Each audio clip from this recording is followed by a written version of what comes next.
you doing? Pretty good. How about yourself? Yeah, really good. Glad to hear. Glad to hear. I definitely see that I need to get some lighting fixings going on. so, so thanks for joining. Appreciate it. Yeah, no worries.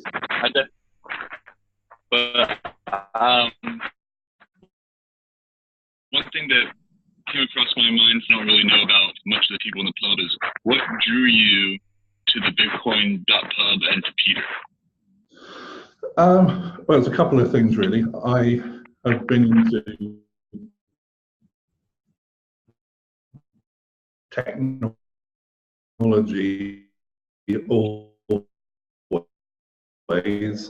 Been into crypto since 20. GPU being able to do the job over to ASICs. So I was buying these little USB ASICs and stringing them along together, and then the big blocks of ASICs came out that were really expensive, took months to get them, and the mining industry sort of grew away from it being a home thing. I was in the military for 14 years. I've traveled most of my life, so I've met a lot of people. I've seen a lot of different ways of living, a lot of different ways of thinking, and I've seen people in extreme poverty, and equally I've seen the other end of the scale as well. And what people perceive as valuable to them, and how people think about money and value is something that's always been of interest to me. I'm quite into psychology, so I like to know how things work. I like to know how people communicate, how I perceive to it, and make stories to myself about what the world means. And so crypto is one of those things that it's interesting in several ways. It's interesting technologically, it's interesting from a freedom of finance and a liberational perspective, being able to get out from the controlling systems of banking and government that normally are the place that are so big that you're just a little guy that has to do what they say. And they're not well known for having your best interests as their primary driver. So right, they have their own power and interests. Right. So I find it interesting when I see other people who are looking a little bit more behind the curtain, wanting to know the reality of things, not just the story they've told themselves or that their friends and family have told them or that the media tell them, but how do they get their own sense of what the world's like and how they should see and behave in the world. And so when you come across people like Peter, and you see he's there grinding, making stuff happen, you talk to him and you know he gets it. Like he knows, let's get on with it. You better decide what you should be doing, decide what's valuable to you, and taking action to do stuff. So that's what drew me to the pub and to Peter in particular. Awesome, appreciate that. That's a thing I've always wondered about. For to be such a diverse group within the pub and Peter. Right. Yeah, well, it is one of those things where in some areas of life, having a difference of opinion about something means you never converge and have conversation. You just avoid people that don't think like you do. But there are some fundamental things like religion that bring people together regardless of most of their other beliefs. And yeah, open-mindedness, curiosity, and interest in what's going on in the world sort of combine everyone that goes to the Bitcoin pub, because they're either interested in money and finance and trading, or they're interested in technology, or they're just interested in what's going on in the world and how it's changing and how they can understand what might be coming down the road or how they should respond. Right, yeah, and it's just amazing. It's the whole ecosystem. You have to be able to pull from all facets of economics, political, everything. It's just unbelievable. So I'm curious. So what are some of the stuff that you're working on? Some of the goals that you set for yourself for our cohort and beyond? Yeah, well, my goals are really related to just stepping up my game as far as content creation is concerned. I love learning. I love sharing what I've learned. And in the past, I've written books, I've written articles, I've been active on forums, I've created digital products, but not with any goal in mind. And I'm not getting any younger, and so I better start thinking, what outcomes am I looking for, rather than just being busy learning, finding things interesting. So one of my goals is to do a TED talk that really makes an impact and gives some value to a lot of people. And I think, yeah, if I could get clear enough that I had a solid enough story that if the TED guys called tomorrow, I would bite their arm off to go and be on a stage, share some really valuable learning with as many people as possible, then I'd feel like, okay, I didn't just sort of stay in the shadows doing my own thing. I made a difference, needle in the world. Yeah, and do you know, for the TED Talk in particular, do you know what avenue would you do it through, like cryptocurrency, blockchain, or more like the psychology of humans? What avenue do you think you would go down? It would depend on the timing, because over the years, I go with the flow of things in waves. So I spent a few years working on some content for some books about psychology and the way people behave. I've done a lot of workshops and helped individuals get confidence and be more able to go out in front of groups of people and talk. And there are some fundamental things like that it's so in me to want to help people. Like my mother, she's in her 80s and she's never been confident speaking in front of groups of people. And it's hampered her career, it's hampered her private life. And I think that's such a shame, to go through your whole life having something that stops you taking advantage of opportunities and maybe in effect would have changed your whole life if that wasn't a barrier. And so it's something it's so fundamental that I think that type of thing, if you can help people see a different way to perceive the struggles they have in an area like that, you can change people's lives, and you can do it in a TED Talk. So that's probably an area I would be more likely to do it than cryptocurrency per se, because that's such a cryptocurrency and blockchain, such a diverse subject that there's not a mass appeal aspect of it, because it doesn't have mass adoption and you can slice it 1,000 ways.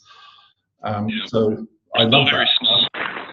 Yeah, I love the crypto stuff, and I love the fact that there's got so many facets to it, and trading and technical and psychological and financial. That's all great. So I wouldn't rule that out, but I think ultimately we're human creatures having an experience, and we have ways of deciding what we feel better about and what makes us feel loved and excited.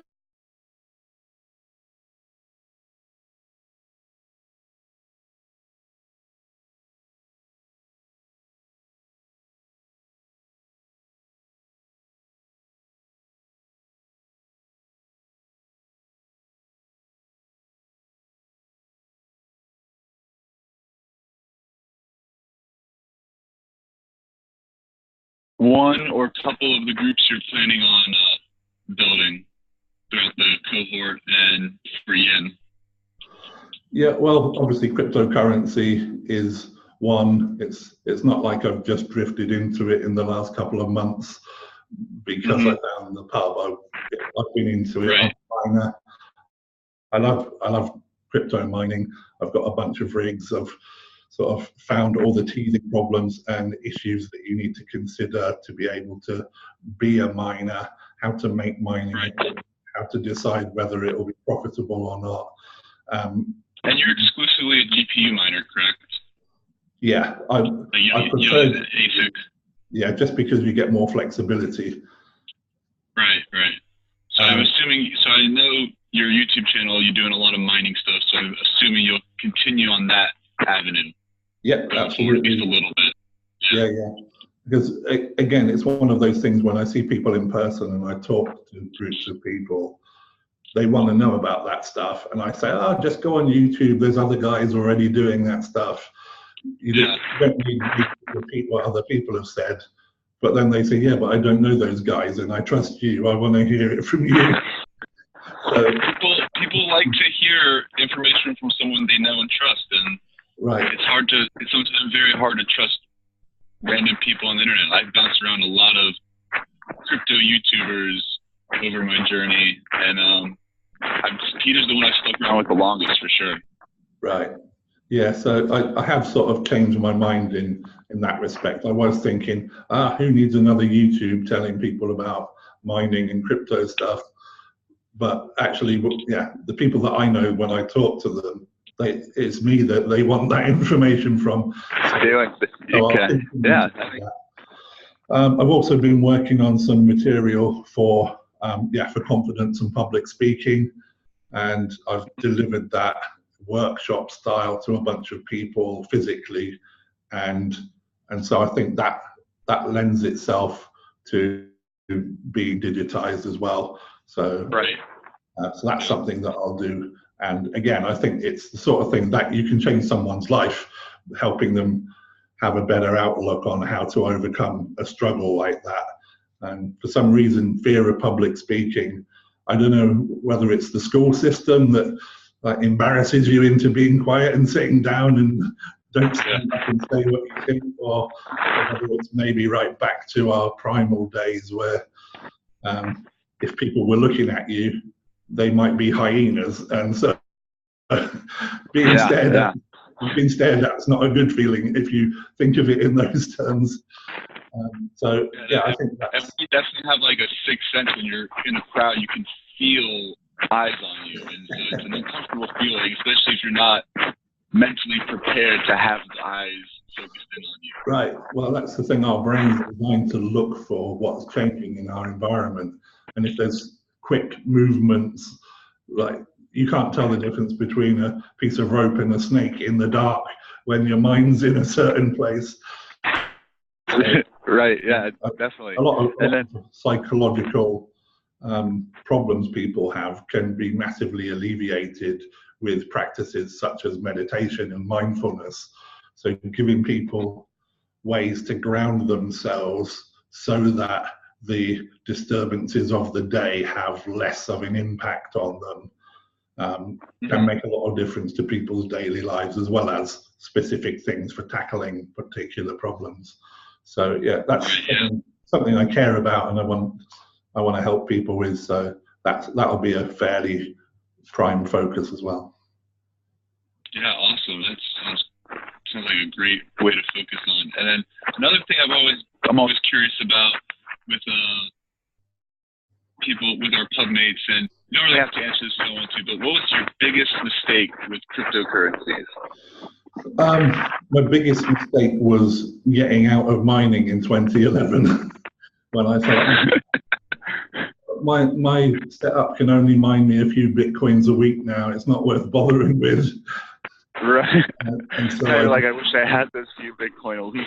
Yeah, exactly. Yeah, now I'm thinking, what was I thinking? And in a way, that's one of the reasons why I started sharing crypto information and mining, because people tend to look at things in a really finite window.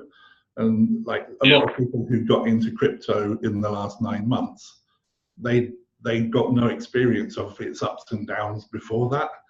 And so they just see, oh, it was going crazy. I bought a bunch and now it's gone down. This whole crypto thing's a big scam. It's terrible. But if you look at the beginning of last year to now, everything is up. Everything's massively up. Like January last year, Ethereum was at $37 last January. And I know, it's amazing. And it's like $370 now. I don't even look every day now. I stopped. But it's still, it's like good to not look every day. Yeah, so I find it's good to not look every day. And whenever I get a naysayer talking about it, I just pull up TradingView and I show them the weekly or the monthly chart, and it still has almost that parabolic look to it, right, even though it's flattened out afterwards. And they're just like, I guess it's not so bad.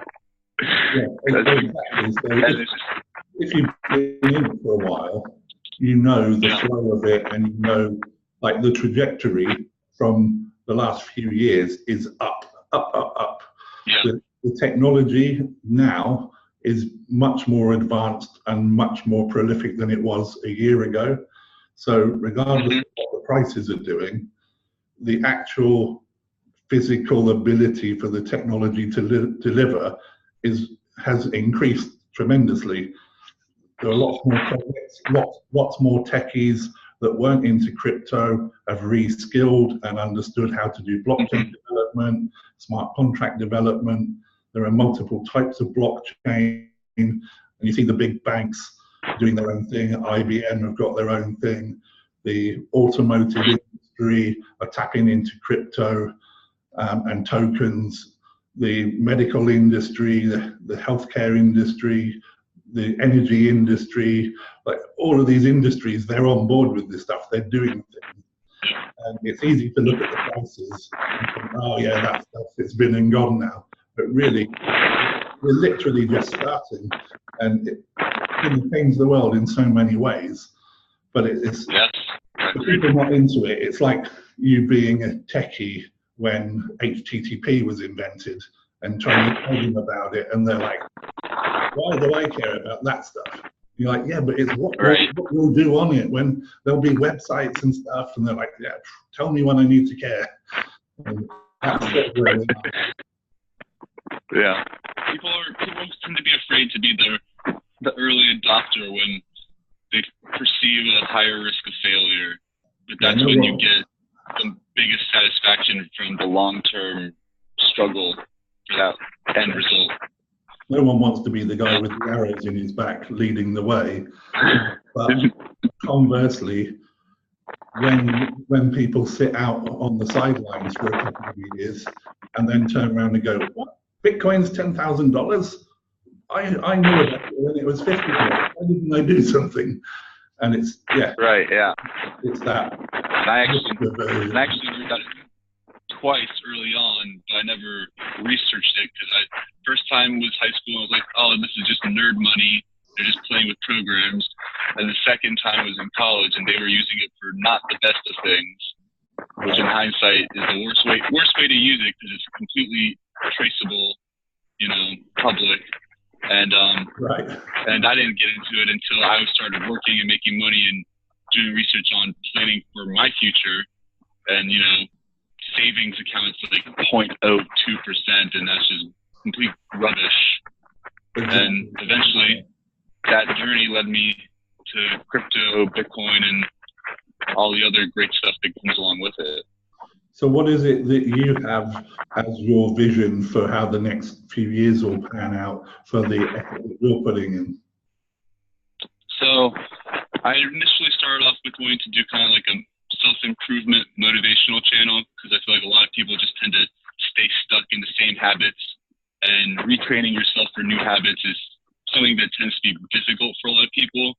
It takes like 27 consecutive times to reform the new habit. And a lot of people will stop at around 12. It's funny that you're into psychology. My dad's a psychiatrist, right? So I kind of have a little bit of a insight than more insight than most people would that aren't in that field. Right. And so that's kind of the direction I was going. It's slowly turning into more of a vlog. But I'll probably try and keep the self-improvement aspect embedded in it. And then I have a app idea that I've wanted to do for a while. In my mind, though, for it to work, I have to start hyper-localized from city to city. So I'm not sure how I'll incorporate that with the channel, because that will be more dispersed. And then I have a few like subsection ideas. I have a friend that loves to rant, so I think I'm gonna try to get him on the channel every week or every other week. Let him do like a half-hour rant, and I'm gonna try and do like a simple recipe post every day or every couple of days, just so people see that you can eat healthily and do it in a timely manner. It doesn't have to take 2 hours to make a clean, healthy meal. And yeah, I'm just playing around with a bunch of ideas, and right now I'm just working on improving the production quality, keeping volume up, trying to at least do 1 or 2 videos a day at the minimum for me, and just very excited about it. Just trying to keep the grind up, keep the hustle going. Yeah, it's an amazing learning experience when you do something like this in collaboration with other people, because if you take your foot off the pedal and you see people churning out content, you think, that's right, I'm going to get out hustled if I don't hold myself accountable. Like, if you want it to happen, you want to go somewhere, you need to be the one holding yourself accountable, because it's easy when other people are around you making you hold yourself accountable. But if they're not there, then what do you do? If you just take your foot off the pedal, then you'll just give up as soon as no one else is motivating you. So yeah, you're right. Forming good habits while you've got people around giving you external input as a motivational source it's a really good time to do it. And if you have that perspective and you make the most of that and leverage it to put some fuel in your boosters to get your own productivity, yeah, it's good for everyone. Yeah, and I really want to, because we have such a great community, I kind of want to give back in that sense of creating community that will put the fuel in the boosters of other people that are struggling to make a change. Right. Yeah, I mean, like you say, we're all coming at this from different angles with different experiences. I mean, I've traveled most of my life, and so I don't really have a sense of where I keep my stuff as being like where my world is. That just happens to be where I live right now. And so for me, the world is a big place, and I see so much of it. And as soon as I get to a point where I'm in a daily grind, thinking, is it the weekend yet? When can I just relax? That's a signal to me that I've forgotten like what the world is about. It's an amazing place. As far as I know, you only get one go at having this life. Maybe you don't, but I can't prove otherwise right now. I don't know anyone that can prove otherwise right now. Yeah, I think you've got to take these times to decide what's important and what you should be doing and get stuff done. I mean, that's what life's about. You're either working to your own goals or you're helping someone else with theirs. So better drive your own. Right, unless you just happen to be someone that thrives on helping someone else achieve their goals. I know a few people like that they've never internalized what they really have wanted themselves, but when they find someone that knows what they want, they're right there with them every day, helping them get to that point. Yeah, well, in a sense, they're getting what they need by having that frame of reference. It doesn't necessarily have to be about yourself.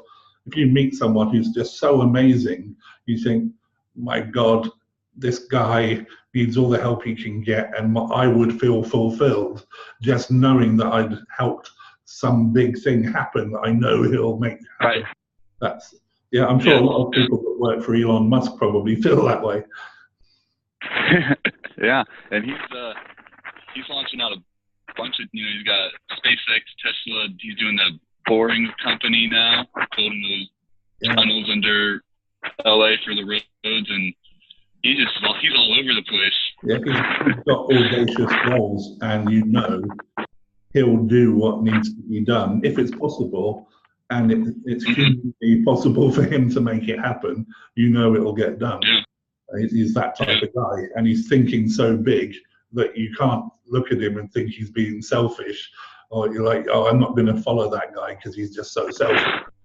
Like he's thinking like what's good for the planet and the human race, not just what's he getting next month out of it. Yeah, I like that because people look at Bezos at Amazon, and I feel like when they look at him, they think that he thinks more on the line of how can I corner the market and how can I just keep creating the wealth, where Elon Musk is more like how can I take us as a species farther. Yeah, and again, there's probably a spectrum that crosses a lot of areas of that. From like as a business, is he selfish against competitors? Probably. Yeah. Is his greater goal something that you would support anyway? Because you think, well, just being in business doesn't mean you're doing something right. Plenty of people in business that the world would be better if their business wasn't around. So I think ultimately you have to align yourself with things that resonate with what you think is important. And if you don't have a goal of your own or some sense of where your value will be expressed in that way, but you can find someone who's doing something that you do support and helping them gives you that sense of fulfillment, then ultimately you get the same thing. You get that feeling and that sense of value. Yeah. That's all good. And ultimately, we're all searching for that sense of fulfillment and value and purpose within our individual lives. That's what being alive is all about, isn't it? There's other things that we use, like money, like these days, money literally doesn't exist. Like it's most of the money that people talk about is debt in the form of numbers on a computer. It's not like gold bars in a bank that got moved that represent the bits of paper people are using. That stuff's long gone. Right. It's fictitious now. It doesn't exist. And so just this shared delusion we've got about it having value is the only thing that makes it real.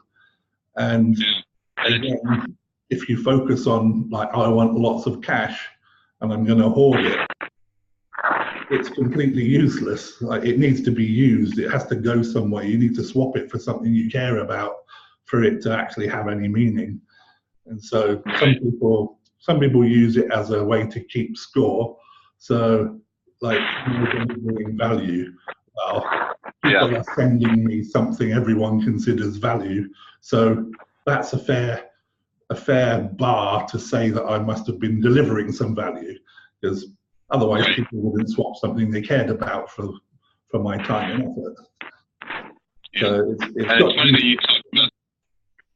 It's funny you talk about the shared delusion of how the monetary system works. When I talk to people around town, I bring up Bitcoin and crypto, and they're like, "Well, it's all digital." I'm like, "Well, so is 85% of all cash in the world.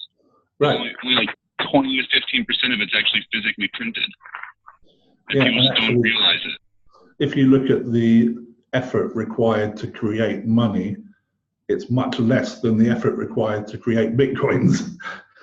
So if you just broke it down in simple terms and had a comparison, a Bitcoin doesn't exist equally as money doesn't exist, but it's harder to bring the thing that you're deluding over into some semblance of existence.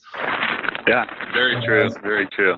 Yeah, I mean, the money, if you just look at the purchasing power of like the US dollar, it's just been tanking and tanking and tanking over the years. So you need much more money to buy this. Ever since we left the gold standard, it's just been, that's one of my favorite charts to show somebody when talking about the dollar, is pull up the DXY index and be like, this is when we got off the gold standard, and it's just been a steady downtrend, and it's never stopped. It's never going to, and it's just, and the look on their faces is just bewilderment. Yeah, and you take the lifetime of Bitcoin and its purchasing power, and it's the opposite. Even now, with it having dropped right back down to just over $6,000, it's still amazingly up from what it was a year ago. And there is a general perception that has infiltrated financial markets. It's not just the techies or playing on the computers that are the only ones who think this is worth caring about. We're at the point now where people with big money either have some crypto or are desperately hanging on to the sidelines saying, when's the time that I should get in? Because even with Bitcoin, there's a finite supply. Programmatically, there's a finite supply. Most of it is already in existence and with people. Most of those people don't want to let go of it.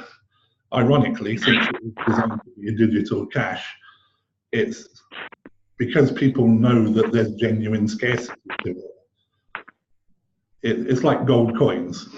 I buy silver coins every month, and for years I've been buying silver, and I like having them. Yes, I could swap them for something else, but I consider them as, again, they're equally theoretical in their value, because values are a psychological concept. They don't inherently have value. We assign the value to them. And again, you dig out and mine. Oh, keep going. You dig out and mine this silver and gold, and it takes a lot of effort. And so, regardless of whether you form it into a nice coin that you give some sort of collectible numismatic value to, or you turn it into some fancy jewelry and you ascribe it some creative artistic value, everybody agrees the stuff you're making that from is valuable, because it's hard to get. There's a scarce supply. Nobody really knows exactly how much is in the earth, but everyone accepts it's hard to get, and it's useful when you do get it, so it has value.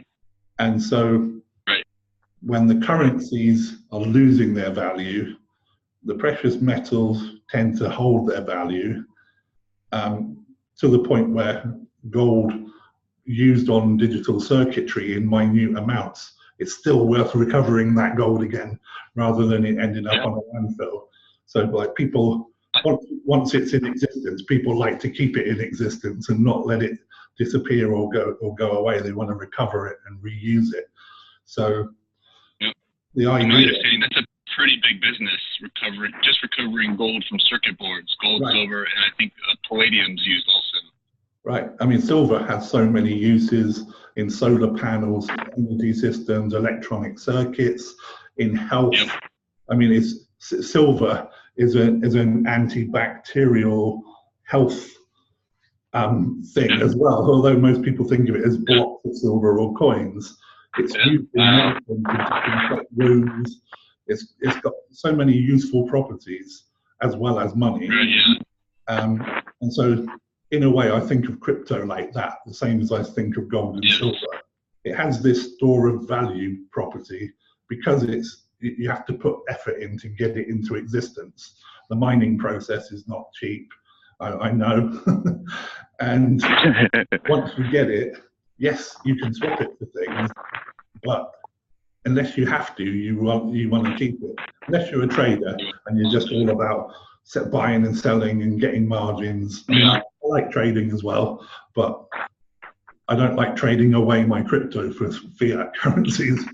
Yeah, I agree with that. I have yet to actually sell any crypto back to fiat, and I'm trying to refrain from doing that for as long as I can. And the only time I ever try to trade is when I'm trying to turn Bitcoin into more Bitcoin. Right, and that's the thing. That's one of the reasons I again still consider it worth having channels talking about crypto. It's like bringing the story back to fundamental value. What is value? What do we care about? How do we exchange value? right now, swapping crypto for fiat, it comes back to that swapping something which holds its value and purchasing power, swapping it for something that loses its purchasing power. You wouldn't do that unless you had to. If you needed to pay a bill and that was what you had, then you would do it. But in any other situation, you wouldn't be wanting to get rid of this stuff. It's like getting rid of old coins you had in your basement, swap them for some that just became worthless while you held it. You bury a bar of gold, and you bury $1 million, dig them up in 20 years, the dollars will be worthless, and the gold will be worth what it was when you put it there. In real terms. And there's a good chance the dollars would be decomposed and not even be there anyway. Well, yeah, they deteriorate. There's a good chance that in that amount of time, the currency would have been completely trashed and the reset button pressed, and you'll be on something else by then. Your gold coins and gold bars will not disappear into nothing. They can't, because everywhere on the planet considers them useful and valuable, not just for their financial properties. And yeah, crypto, I mean, we're changing the world technologically here. All industries are changing, and crypto technologies are a new layer that will affect most areas of how people do business, whether they see it or not behind the scenes. I mean, you could end up with solar panels on your roof that are charging a battery in your home that has a smart contract powered router that's buying and selling electricity for you, selling you what you've stored at a time when the prices are higher, and buying it back for you if you need it when the prices are lower, all automatically using smart contracts. And so you don't have to be a techie or a geek to have a sense that your solar panels make you money and save you money while you sleep on autopilot. Like, well, okay, anybody can appreciate that.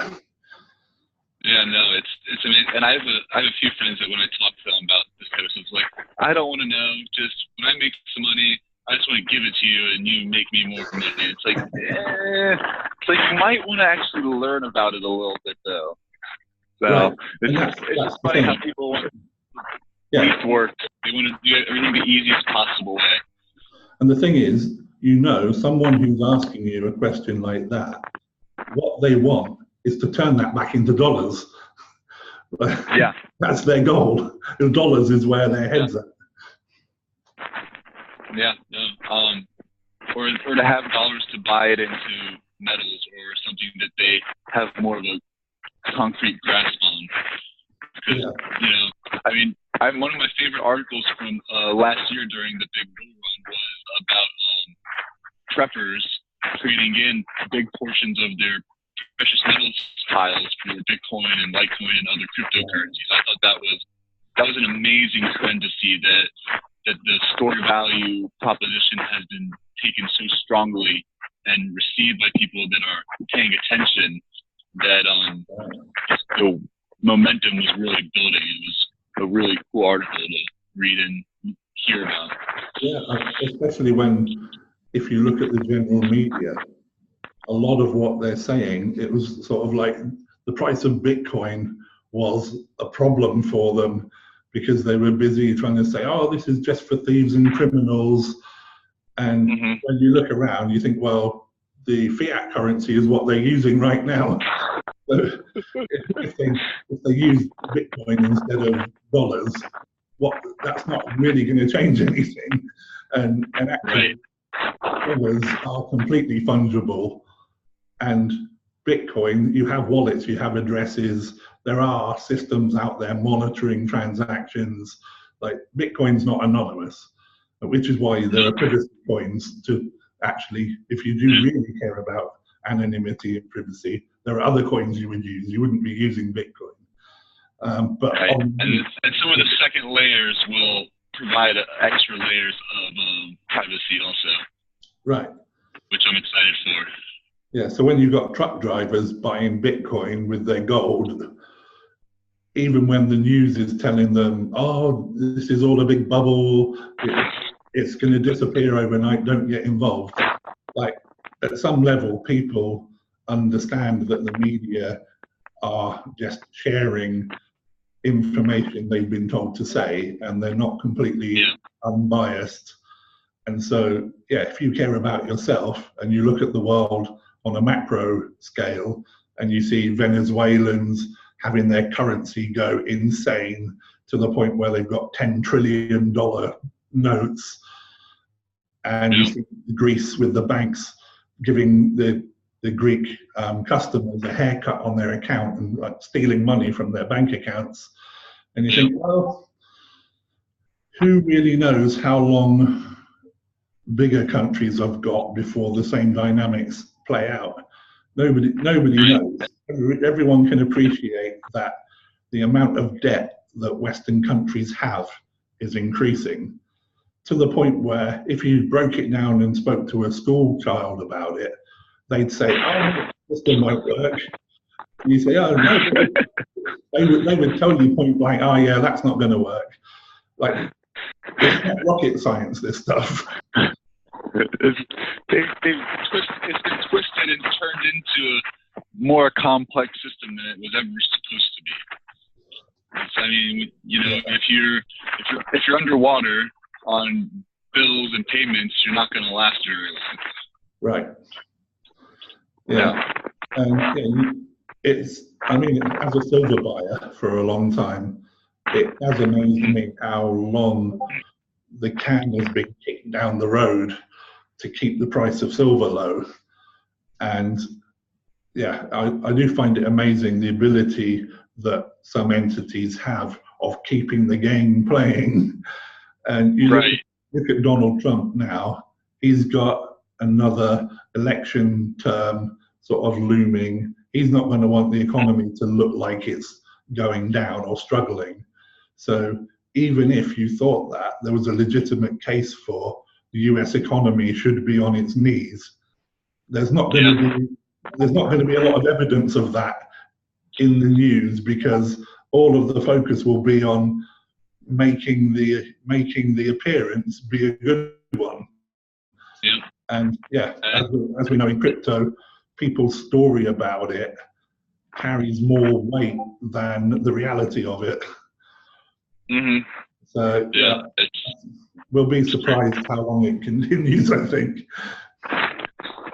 I think a lot of people are surprised how long it's already lasted. Yeah, exactly. How long they're going to keep pushing it along, because I mean, we got to be honest, they're gonna keep the system around as long as they can, regardless of what we the people feel is the correct path.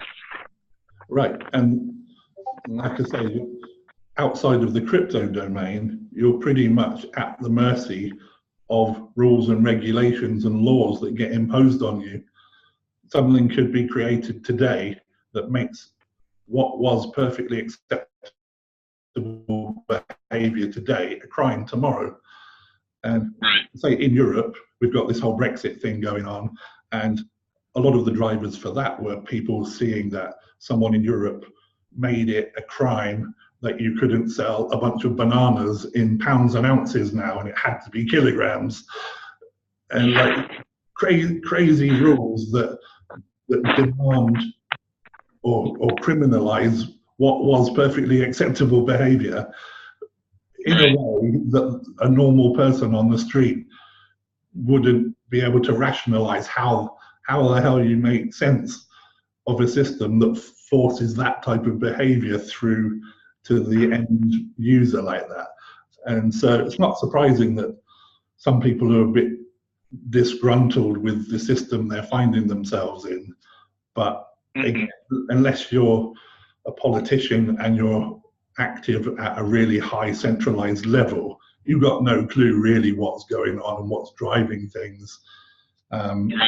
Because what's in their head and their motivations are not what would rationally make sense to you. Exactly. And a lot of people, until it affects their day-to-day life, they don't really care either. It's like, until it affects them in a personal way, it's like they don't care. and then once it starts affecting them, they're bewildered by what has happened and transgressed behind closed doors. Yeah, I know some people that are into crypto and have sort of gone down the rabbit hole and then tried to talk to people who haven't looked at it, find a problem engaging with people, because it's like you're going to someone who feels great, trying to tell them about this amazing headache pill that will remove headaches, and they're like, I don't have a headache, I don't want to know about it. I'm like, yeah, but now is the time you should care about this headache pill, and it will remove problems that you've got down the road. Hey, stop going on about this headache pill, you crazy fanatic. I'm trying to save you from having pain. Well, I don't have any pain. Right. Yeah, well, I'm trying to stop the pain coming. You're crazy. Leave me alone. Oh, it's funny. People are watching really enjoyed TV. the conversation. Yeah, it's been great. I do have one last question for you. Since you're such a well-traveled individual, what has been your favorite place to live at? Singapore. I love Singapore. Singapore? Yeah. Yeah. I visited it probably 30 times. Just my sister lived there for a bunch of years, so I had holidays. I went there for work a bunch of times. I lived there for a while when I worked with an American company. We went and set up an office in a region out there. I almost stayed permanently. But it's so diverse. Like as a musician, I could go and play guitar in a rock bar one night and drums in a place another night, and go on the piano in a jazz bar. And you can eat an Indian meal with your hands one day, and then in the Shangri-La having an amazing meal with ice sculptures around you the next night, and you've got everything in yeah, just an amazing place. Right. Awesome. Well, I've really enjoyed this. Unfortunately, it's towards the end of my time box, so I gotta get working on some other stuff, and I'm doing another one of these tonight, so I gotta make sure I get everything taken care of. Yeah, I've got my next one Thursday. Yeah. Right, yeah. We're over right now. Yeah, no, I'm really glad we got to do this. Again, it's great having these conversations anyway. It adds another level of humanism to what are normally digital relationships. And another bit of experience with the technology, using the Zoom thing this time. So we'll see how the recording. Right. Did you record on your end too? No, I didn't. Oh, in fact, it says recording, but I think that's because you're recording. Yeah. Okay. So, all right. So hopefully it works the way it's supposed to. Right. Yeah. We'll see. All right. Well, thanks so much. I really appreciate this, and I'll see you around in the chat. Right.